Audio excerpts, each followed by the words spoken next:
ওটা রাস্তাটা তো ফাঁকাই আছে, দুইটা জ্বালাই।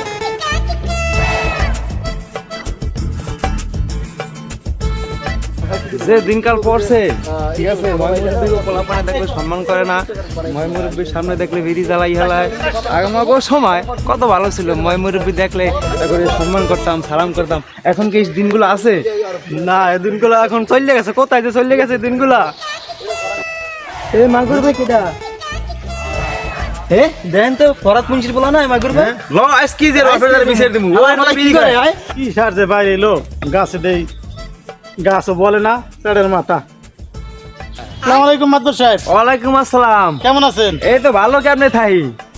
কি হয়েছে? আপনি যে পোলা জন্ম দিয়েছেন এই পোলায় ময়মুরব্বীকে দেখো সম্মান করে না, রাস্তাঘাটে ওই বিড়ি খাইতে মানে আমার সামনে আজকে বিড়ি খাইতে। মাদবর সাহেব একটু আমার লগে আনতে কি করছে পোলা, একটু ভালো করে ঘুরি আপনার লগে। মাদবর সাহেব আমার পোলা আইলো কর কঠিন বিচার করবো আজকে। হ্যাঁ আব্বা 100 টাকা দেন দি। হালার ফালা তুই বলে বিড়ি খাইছো মাদবর সাহেবের দ্বারা